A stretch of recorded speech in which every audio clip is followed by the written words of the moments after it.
What's up, Pod Pals? It's your buddy Adam, and you are listening to Podcasting Business School, the show where I teach podcasters how to love your podcast like a hobby and build it like a business. Today, I've got both Charles and Dan from the Mindfully Masculine podcast. Charles and Dan, welcome to the show. Thanks, Adam. Thank you, sir. All right. So I know these two young men, these bright, shining stars in the podcasting and health and masculinity industry. They are really, really dialed in with their brand. I can't wait. I kind of know a little bit about what they've got cooking. I like doing these types of podcast audits. I like doing all sorts of podcast audits. I love also getting brand new people I've never met before. That's always a nice challenge. But I also kind of like doing these kind of like next level ones. So, gentlemen, let's set a goal for our session. So let's say that we reunite 6 months from today. You've had amazing momentum with your brand, with your show, with your business. Between now and 6 months from now, paint that picture for me. Charles, why don't we start off with you?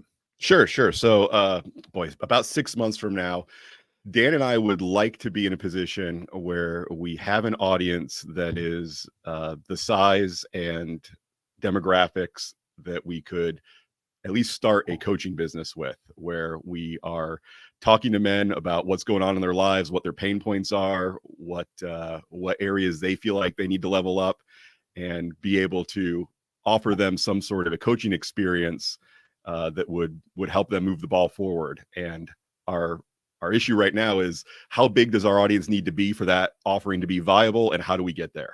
Okay. I can definitely help out with that. Dan, you want to add anything to that? Sure. Yeah. As part of that, I would like to set this up as seamless experience as possible for us, leveraging obviously your expertise in terms of what's worked, what doesn't, and really kind of minimize any extraneous effort that we might need to put in order for this to be set up. So basically systematize this as much as possible. Yeah. Okay. So, you guys are speaking my language when you talk about like online business, online coaching, transforming our audience base into our ideal client base. That's my language. Now, are there any like glaring red flag roadblocks, whether it's processes and procedures, whether it's just knowledge based, like I don't know how to do this, or if it's just growth based? Anything just red flag that's popping up that you want to make sure that we cover here today, as far as like real roadblocks in getting from here to there? No, I would say, we're just in a position where, Dan and I have been doing this for a couple of years now, and it's been really easy for us to regularly put out an episode every week, because we're reading books and having conversations that Dan and I would be having even if there were no microphones. So being able to consistently deliver the podcast episodes has not been a problem for us. But what we need to figure out is, how do we share this with other people, and how do we get them to know about us? And like Dan said, the sort of both our worst case scenarios, because we both do have full-time jobs that we're also working, is we don't want to spend time on tasks that we don't like doing and don't move us forward. And so your expertise will help us avoid that black hole of spending our time on things we don't want to. Okay. Final question before we start kicking up the idea factory here. Okay. And it's already churning. Like, I don't know if you guys think like this, but in my mind, I have like little like Evernote files in my brain. I'm like, there's a bullet point. Okay, there's a bullet point. It's like it just starts forming in the back of my brain, and then it works forward.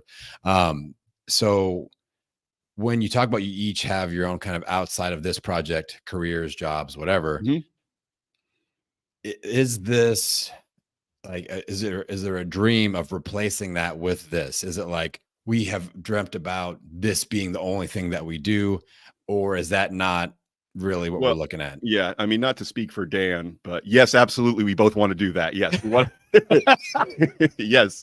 Okay. I mean, full time, we would love to be in the podcasting and coaching businesses. And I mean, we both like the work we do. We enjoy the work we do, but we don't feel like it's where we're being called to serve our fellow man. Okay. Dan, do you concur? 110%. Absolutely. Okay. Yeah. It's one of those where you feel like you didn't work a day in your life. That's when we do these episodes. That's the way it feels for me. And I would love to be able to make a living from that as well. Sure. Okay. So you guys are like me, 2015, basically, like 2017. So I was 2 years into it.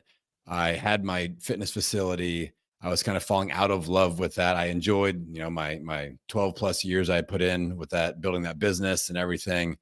but I had 2 years of kind of tasting the fruit of the podcast tree, and like a little bit of growth and a little bit of things are happening here and there. I'm like, what if this was it? What if this was the only thing?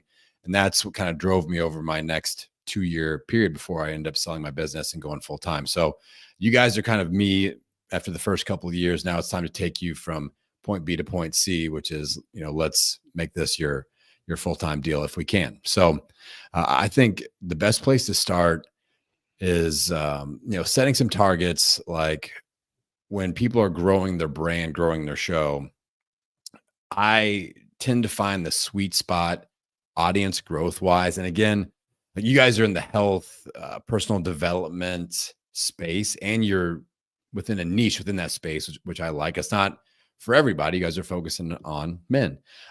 So I feel like if you can get your per episode downloads in that 500 to 1,000 per episode zone, you're going to notice an uptick in offer sales. Like you don't have to be way above that at all. I think that's like when I see clients in a similar niches where what you're in, hitting that 500 to 1,000 downloads per episode, and I'm measuring that 30 days post release. So we put out an episode today, 30 days from today, on average, the episodes are getting between 500 and 1,000 downloads. Like that's like just flipping on a microphone and doing a TED talk anytime you want to 500 to 1,000 people. Like that's when you hear the term 1,000 true fans, that's what we're talking about. So these are people that are showing up for you, listening regularly. That's a great place to be. And we can definitely monetize with coaching and consulting and all sorts of paid offers within that zone. Now, like, I don't know how close we are to that zone right now, but the first step, that's the first step is kind of just realizing that goal. But now we have to step backwards from that. And it's not necessarily let's get our audience to that position. Now I want you to set up the chess pieces on the board to prepare for that 500 to 1,000 download per episode zone. So a couple of the chess pieces that we need to put in place. Number one would be some sort of an easy, what I call a start anytime offer, so that as we grow into this, people are like, I am ready to work with these guys. What is our start anytime offer? And then another chess piece that we work even backwards from that is expert positioning within your brand. So if we elevate expert positioning starting now and through until we hit these download numbers, like that's what I started doing with my podcast audits, like exactly what we're doing right now. This is me showing off my coaching, showing off what it's like when people hire me for consulting or working together or whatever. Like, this is exactly what it's like, except you're paying me instead of getting it for free. So like, this is exactly what it's like. And we want to start putting these types of examples into your show, into your brand, so that as your audience grows, they're experiencing expert positioning. And then some of those people start to kind of, the radar starts to blip with all these people going, how do we work together? How do we work together, Charles and Dan? What can you do for me? Like, I love your show. Do you have a way that we can work together? And then we actually start promoting ways to work together. Then we hit that sweet spot of 500 to 1,000. We're growing the audience as all this is happening, of course. But I much prefer to have a few of those basic chess pieces on the board as we hit that growth zone, that target growth zone, not let's get there and then start building this business stuff. Is that making sense so far? Yes, absolutely. Okay. So I think like immediate action steps, we got to make sure that we're applying my 2/3 content rule for expert positioning. So you guys are great at getting out the consistent content. Now we have to make sure that you too are the star of the show in 2/3 of that content. Yeah, I wanted to ask you a little bit about that, since the majority of the content that Dan and I talk about is essentially we read books on personal development and mental and physical health and spirituality and things like that, and then we analyze, review, and critique those books. Now, I could see in a way where, reviewing another author's work is essentially setting the author up as the expert, and we're just the guys telling you about the expert. But I would say, and I think Dan would agree, a fair amount of our content is saying, well, I tried this thing that the author recommended, and here's why it didn't work for me, but here's why it might work for you. We get into those conversations a lot. So does that mean, should we be doing episodes free and clear of other authors' work, or should we continue what we're doing? I think that you aren't having that author on the show and you're not interviewing No. them. You guys, I think in that format, I would just really focus on, are there little segments to help us level up our expert positioning? So like there's a specific segment where it's like Dan's action steps, Charles's top takeaways, where it's like you guys are like going, okay, here's what he's talking about here. Now here's how we're going to apply this, everybody. So it's you kind of going into coach consultant mode within each episode. So it's not just your opinions about it and your thoughts like, I like this, I didn't like that. It's like, here's how I'm going to go out and apply this, and here's how I recommend you do it. And maybe you each have 2 or 3 top action steps to, Yeah. implementations, whatever. So that's like you showing off. And I mean, I think that as a base episode is fantastic. Okay. And then I'd really freaking love to see you guys doing this type of an episode, these coaching style episodes. I think we would enjoy doing that too. How do we make that invitation to our listeners, or how do we find people outside of our listeners that would be willing to do that? Yes. Okay. So this process is simple but not easy. But since you guys are like, I know you're like into fitness and stuff, so you're willing to get down and do like the deadlifts and the squats and like be consistent. Like I know that you guys are willing to do that work. So the way we get coaching style episodes going, the first phase is you have to go and pull people on that you're already connected to. Okay. So you get men that represent your ideal listener and your ideal client. All right. And bring them onto the show. Let them know exactly what the hell is happening. Like, you can't be like, this is an interview where you're going to be the expert. It's like, we're doing this blah, blah, blah audit, or this blah, blah, blah coaching episode where we are going to put you through one of our processes and we're going to coach you. Like when I first started explaining this session to people, I just was out finding podcasters that I'd already interviewed. I'm like, listen, I'm calling this a podcast audit. I'm going to bring you on. We can talk about my ideas, your goals, and my ideas for podcast growth, audience engagement, or monetization. We kind of pick a lane and we'll go for about 20, 25 minutes. So it's very clear I'm going to do most of the talking. This isn't, I didn't want to trick him into thinking like, hey, you're being interviewed on my show. Like, you're being featured on my show and we're going to shout your brand out and all that stuff. But this is definitely not a traditional style interview. So you have to go out and grab some people that kind of represent that, again, that audience member, because the key with that is we want them to ask the questions that your ideal audience member is also wondering. Like the questions that you guys are having, I know people listening in going, oh, that's my question too. Right. You guys represent, like, you're off the bleachers into the game. Like, okay, this is you represent the ideal listener that's listening to this show. So grab people that, maybe these are colleagues, friends, hell, I'll come on the show and do it, like whatever. But we want to get like 4, 5, 6 of those. And then we want to start airing these episodes, and we have to name it with a name that has a certain level of seriousness. You cannot call this free coaching. No. Come on for a free coaching call. I tell this story often, but I'll tell it again. I did that with my health podcast, The $1 Million Mission. In the very first block of time, I booked like 8 15-minute segments in a row, and all 8 no-showed me. Like, it was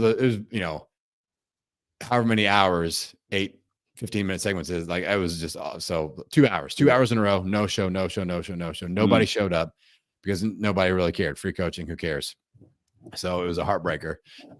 So we have to call this, like, I like the word audit, assessment, kickstart, jumpstart, words like that, on-ramp, onboarding, something that's like a pain point plus an action word, and make it enticing to them. Like, ooh, this is something that I want to do. Like the personal momentum or the manly momentum kickstart or something like that.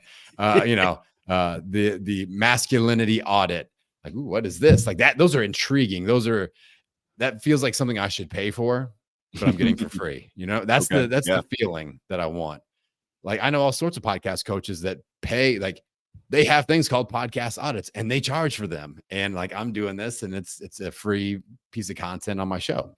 So like, that's the vibe that we're going to put out there. So as you're releasing the episodes with people you're already connected to, you're like, hey, if you want to come on and do a masculinity audit, then here's where you need to go, blah, blah, blah, website.com, or link in the show notes. So you start advertising. That's the only call to action. You're not talking about your book. You're not talking about your Instagram. You're not talking about your email list.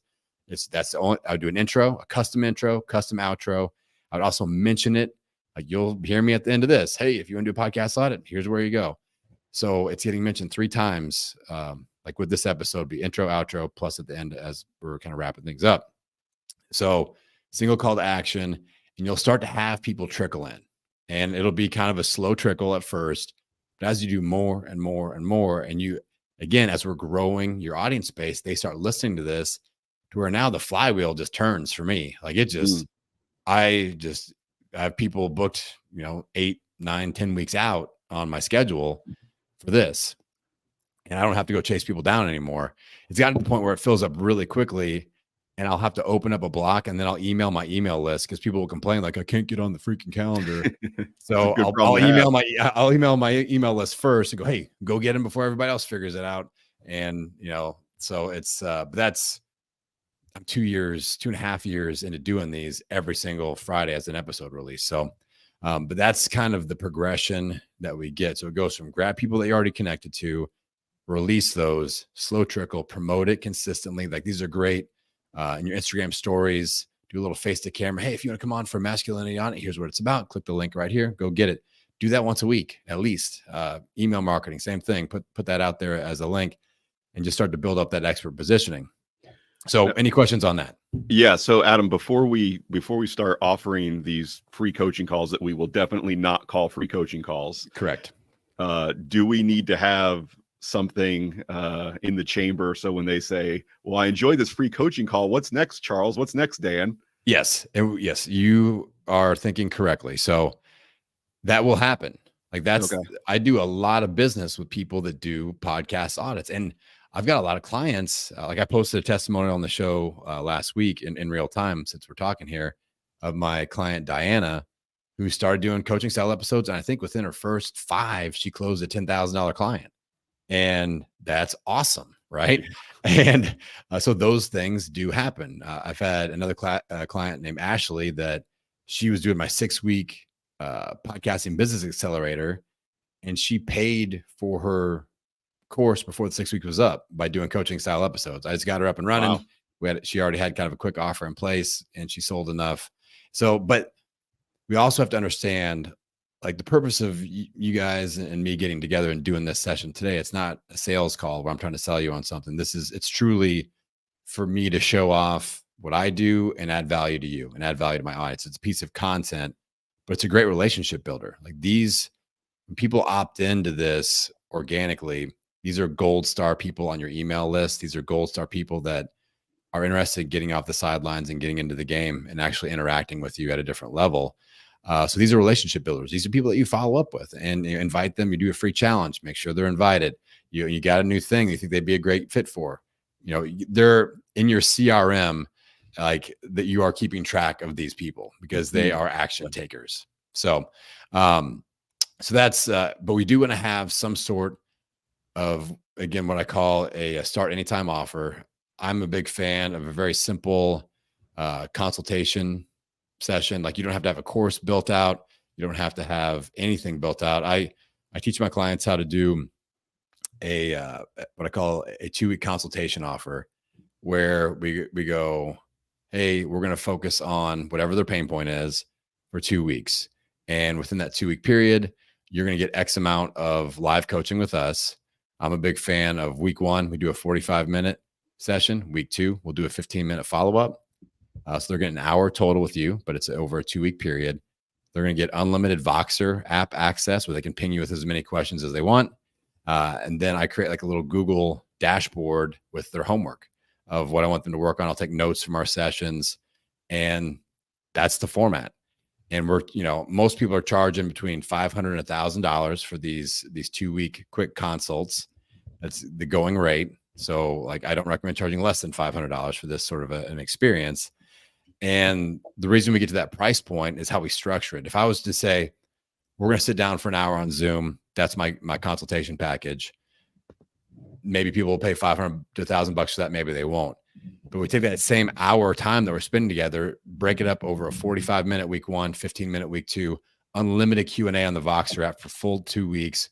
Plus everything is organized in this Google Sheet dashboard. That's a different experience. So very simple. And you can have that up and running in like a day. Most people already have Zoom. Voxer's a free app. Google Sheets, we know how to do those. And that's about it. Everybody's got to have like PayPal or Stripe or something to collect the money, and we're up and running. So no online courses needed, no anything. And your one goal is like, all right, for 2 weeks, we're focusing on you getting rid of your imposters, building up your confidence, or we're going to work on lowering stress levels and meditating, or we're going to work on your fitness or whatever it is. And you're giving them a little bit of homework. You're following up with them. You know, hey, I want you to check in every single day on the Voxer app. Give me a quick end of day wrap up on your assignment for the day, or check in or whatever. You're pinging back and forth. And it's a great experience for them. And then they'll start asking, well, what do I do next after that? That's where like a signature offer or a membership can be created. And we don't have to have that right away, because that can be like, oh, well, if like, let's say you don't have that created yet. They do a coaching style episode. Let's do the 2-week thing. Here's my money. Let's go. They do the 2 weeks. All right, Charles and Dan, what's next? I'm ready for the next leg of my journey. You go, okay, well, we're actually working on this online academy. Do you want to be on our beta group list of our first 10 people to do this? It's going to, if you put $100 deposit down, you're guaranteed to get in. We're starting by April or whatever. And you start doing these coaching episodes, you start doing the consult packages, and you just get built up to your 10 people on the roster, and then you launch the damn thing, and we're off and running. So this is what I've done. This is what I've helped a lot of people do. So that's kind of the general template of what I would suggest as far as putting the pieces in place. So immediately, expert positioning, coaching style episodes, build out the real quick, simple framework of a 2-week consultation offer. And then we start, as we're doing all that, we're continuing to put an effort to grow our show into that 500 to 1,000 download per episode zone. So we feel like we're getting some clarity around those 3 areas there. Yes, sir, I do. Okay. Any questions on like implementing with that stuff? Yeah, I guess the question is for people who don't come into this process through doing a coaching episode, is that where discovery calls fit in? Yes. Okay. You guys, man, you are plugged into my world. And so, yes. So when we look at, I would kind of take a 2-pronged call to action approach here, where when you first kick off your coaching style episodes, do like 4 to 8 weeks where that's the only call to action you're talking about. Just because you really want to kind of chum the waters. Like you really want to stir that up. Okay. And like you have to get to the point where you're annoyed with it. And then you go like 2 more weeks and that's good. Like, Gotcha. It's like when I was a fitness instructor, I'm like, when you're, I know you're sick of eating clean and healthy, but you just got to make it, you're done eating grilled chicken. You feel like you're going to throw up next time, you then go throw up and then go eat some more grilled chicken, like whatever you got to do. Like you just keep on going. So like we want to do that, like 4, 6, I would recommend an 8-week run on every episode you do. And that's the only call to action. Focus on the coaching style episode, then transition into you only promote the coaching style episode on the coaching style episode as the call to action. And on the other ones, I would promote discovery calls. And so those would be the 2 main calls to action. And you leverage that, people coming on for discovery call, you're talking, going, oh yeah, well, you're a great fit for our 2-week blah, blah, blah accelerator program. And then we're also working on this other thing. You're going to get people that graduate through that are going to get first dibs on our masculinity blueprint 2000, and then whatever. And like that's how I would work on kind of tying this all together. So I call those like content campaign cycles. So we're looking at marrying our content to our call to action. So I'd go 4 to 8 weeks coaching style episode, and then transition into coaching style episode. That's the call to action. Non-coaching style episode call to action is discovery call. That makes sense? Yes, definitely. Okay. And just being real specific, real like, and one way you can kind of spice it up a little bit is, you could record a couple different variations of the intro and outro. So it's not always the same thing, or just do like a live intro outro thing where you're talking about it. So which is not the same over and over and over again, where you're like, that gets kind of skippable, where people are like, I heard the same music 12 times. Gonna skip a through that. No, I think like what you guys need to do is really get out of the we're just podcasters mindset and go, we're building an online business. And the podcast is at the tip of the funnel. Like that's where a lot of people are getting inserted into our brand and our online ecosystem. But now we're looking at offers, discovery calls, signature offers, email lists, lead magnets. That's where your brains need to be. If you're really serious about going, okay, in the next 2 years, we're going to replace our income. We're going to get recurring income going. We're going to, eventually have the confidence to do this full time and just unlock that freaking cheat code. Like, that was the thing that got me through, because there was a period of time when I was like, I'm working 1 million hours with my gym and I'm working 1 million hours with my podcast. But I was like, but once I unlock the cheat code of going full time, the whole gym thing goes away. And then all I have is the podcast. I was like, wow, I bet I'll only have to work 5 days a week. And then all of a sudden I start doing it. And I'm like, I only need to work 4 days a week. And now I'm at 3 days a week. So it's like that made it worth it to me to kind of have, I was kind of burning the candle at both ends a little bit, but the podcasting and online business building was so much fun. It got me through. So I want to make sure that we get to shout you guys out. So where do we want to send people if they want to come and check out your brand, listen to your show, visit on social media? Where do we want to send them, guys? You can look for Mindfully Masculine pretty much on all social media. Any podcast app, mindfullymasculine.com is our website that we are working on and improving day by day. So yeah, just look for us. That's by our name, which is our name so far. And you're not going to make us change the name, are you, Adam? Not yet. Okay. Okay, because if so, edit that last part out. No, the mindfully masculine.com. Go and get your masculinity on with these dudes. They're awesome. They're really good individuals, and they are going to have something special when they get this online business up and running. So go and support them. And Pod Pals, like I said earlier, if you want to come on, if you're feeling a little bit of the FOMO, like, man, I really wish I could go spend 27 minutes with Adam on this show and do a podcast audit, heading over to the website, www.podcastingbusiness.school, hit the freebies button and get signed up. Get on the calendar before someone else does and takes your spot. Feel that FOMO. And with that, Pod Pals, I'll send you out into the world wishing you health, happiness, and many downloads. We'll see you next time.